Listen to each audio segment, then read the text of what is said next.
Diamond Part 3, The Nature of the Game, Understanding Female Dynamics. Chapter 7, The Time Machine Concept. You are shocked. You are standing in your kitchen, jaw on the floor, looking at a woman who is screaming at you about a towel or a text message or the tone of voice you used to ask for the salt. You were thinking, where did this come from? Everything was fine 5 minutes ago. You are an idiot. It didn't come from nowhere. It came from Tuesday. It came from last month. It came from her childhood. And most importantly, it came from the fact that you refused to get in the asterisk time machine. The definition of insanity is doing the same thing over and over again and expecting different results. By that definition, most men in relationships are certifiably insane.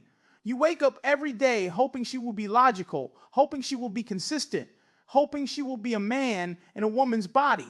And every time she acts like a woman, emotional, fluid, testing you act surprised. I can't believe she did that. Really? You can't believe the creature that bleeds for a week and doesn't die? The creature that changes her mind based on the barometric pressure did something irrational? You need to stop living in the moment. Women live in the moment. They live in the right now. Right now I feel sad, so the world is sad. Right now I hate you, so you are the devil. You as a man must live in the fourth dimension. You must live in time. You need to look at the past to predict the future so you can navigate the present without crashing the ship. This is the asterisk time machine concept. It is the art of knowing what she's going to do before she does it. So you can stand there like a mountain instead of running around like a terrified villager when a volcano erupts. 7.1, predicting reactions by studying history. Let's look at the data. You are the CEO of You Inc. If you had an employee who showed up late every Monday for 3 years, would you be surprised when he showed up late next Monday? No.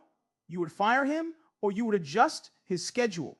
But you wouldn't stand there screaming, I can't believe you're late. Yet with your woman, you ignore the data. You have to study her history, not just your history with her, but her history. Look at her mother. I know you don't want to hear this, but you are dating her mother. If her mother is a domineering, loudmouth harpy who castrated her father, guess what? That software is installed on your girl's hard drive. It might be dormant right now because she's in the honeymoon phase, the demo version, but eventually the full program will load. And look at her past relationships. Oh, all my exes were crazy. They were all abusive. Really? Every single one of them. If you smell shit everywhere you walk, check your own shoe. If she has a history of chaotic relationships, she creates chaos. She feeds on it. She doesn't know how to function in peace. So when you bring her peace when you were the good guy, she gets restless. She starts picking fights. She starts manufacturing drama. And you get confused. But I gave her everything. If you had used a time machine, you would have seen this coming. You would have said, okay, she is an addict. She is addicted to emotional spikes. If I don't give her a little spike, a little drama, a little dominance, a little no, she is going to burn the house down to fuel some heat. You have to predict her reactions based on her nature, not your logic, asterisk. Your logic, if I buy her flowers, she will be happy, asterisk. Her history, every time I do something nice, she finds a flaw in it to test if I will crumble. So you buy the flowers, she says, these are nice, but why do you get the red ones? Instead of reacting, ungrateful wretch, you use the time machine. You knew this was coming. You smirk. You say, because I like the blue ones, put them in water. You predicted the test. You passed the test. You move on. This 7.2, the cyclical nature of relationship conflicts. Relationships are not a straight line to happily ever after. They are a circle. They are a cycle. And the most important cycle to understand is what I call asterisk karate class. When a woman meets you, she enters your dojo. She puts on a white belt. She is humble. She listens to you. You say, I don't like cats. She says, I hate cats too. You say, I love football. She says, go Giants. She's learning your system. She's studying your moves. She's the perfect student. But nature dictates that a student must eventually try to surpass the master. She cannot help it. It is biological. She needs to know if the sensei, you, is actually a badass or if he's just full of shit. So at the 6 muscle piece, she tests for her yellow belt. She throws a kick. She says something disrespectful. She challenges your authority. She breaks a routine you established. I'm going out with the girls tonight, and I'm not telling you where. This is the test. The nice guy fails. He gets scared. He negotiates. Please, honey, just text me. He just got kicked in the face by a white belt. She realizes this guy is weak. She loses respect. The relationship begins to rot. The relationship begins to rot. The man recognizes the cycle. He sees the kick coming. He blocks it. He sweeps the leg. You can go out, but if you act like you're single, you will be single. Have fun. He puts her on her back. She looks up at him, dazed but impressed. She thinks, damn, he is solid. I can't break him. She bows. Yes, sensei. You hand her the yellow belt. Now you have peace again for a while, but don't get comfortable, stupid, because now she's a yellow belt. She's stronger. Her next test will be harder. She will try for her orange belt, her green belt, her black belt. Conflict is not a sign that the relationship is failing. It is a sign that she is leveling up. She is checking the structural integrity of the building. Can I lean on this wall? Will it fall over? She wants the wall to hold. She wants you to win. She has to attack you to prove it. If you understand this cyclical nature, you stop taking it personally. You stop asking, why is she doing this? You know why. She is checking if you are still the king. It never ends. There is no point where you can rest and say, I won the game. If you marry her, she becomes a 4th degree black belt. She knows all your moves. She knows exactly how to hurt you. You have to stay sharp. You have to keep evolving. You have to keep your fang. The moment you think we are in love, so I can stop trying, I can get fat, I can stop leading, it's the moment she roundhouse kicks your head off and leaves you for the pool boy.